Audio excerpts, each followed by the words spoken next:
بسم الله واللهم صل وسلم وبارك على سيدنا محمد وعلى آله وصحبه أجمعين. من النهاردة وداعا لشوي السمك بره البيت. هقولك على طريقة ممتازة هتعملي بها السمك وهيعجب كل اللي ياكله، وهيريحك انت شخصيا، مش هياخد معاكي وقت، وهيوفر معاكي كمان ال 40 او 50 جنيه اللي هتشوي بيهم 2 كيلو سمك. هتجيبي السمك بتاعك بعد ما تغسليه كويس جدا من الخياشيم في طبق كده فيه دقيق، وتقلبي السمك بتاعك كويس جدا.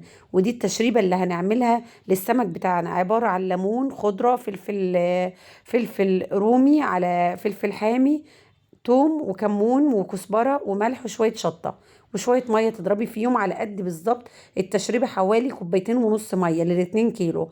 بعد كده دي صينية بتحطيها عندك في الفرن بتاعك، سواء في فرن البوتاجاز أو عندك فرن زي ده.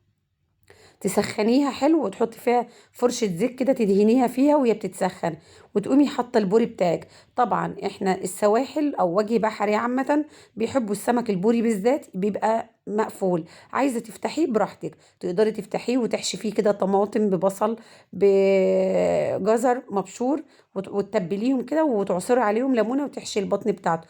الطريقة دي تنفع كمان معاكي مع البوري مع الماكريل، حلوة جدا. بس انا الصراحه بحبها جدا في البوري. هنا السمك بتاعي بعد ما هياخد لون من تحت هروح قلباه. طبعا هتحطيه، لو هتحطيه في فرن البوتاجاز هتعلي النار وتحطيه على الشبق، يعني على صاج الفرن من تحت، على الصاج على طول مباشر. شوفي لما هياخد معاكي اللون ده هتقلبيه على الناحيه التانية،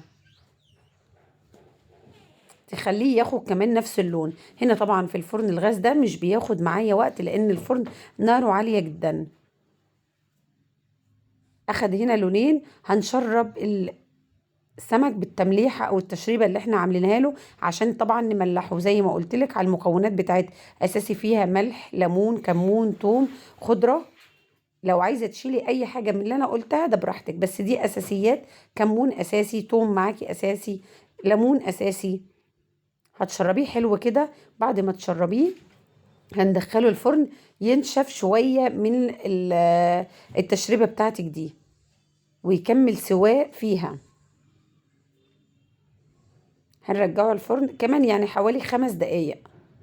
هنا شكله بعد ما خرج معايا. طب انا عايزاه يبقى طري واللحم بتاعه القشره يتشال بسرعه من عليه. غطي عليه، غطي على السمك بتاعك لحد بقى ما تغرفي الرز وتعملي السلطه والكلام ده. هيبقى يفرق معاكي جدا، وهتلاقي القشره بتاعته اتشالت بمنتهى السهوله.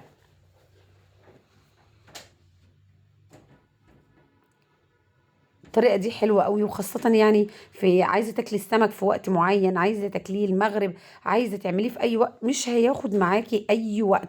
لو في رمضان قصدي، يعني لو عايزة تاكليه وما تنتظريش بقى بتاع السمك لما هو يقولك تعالي امتى. يا رب تعجبكم، بالهنا والشفا.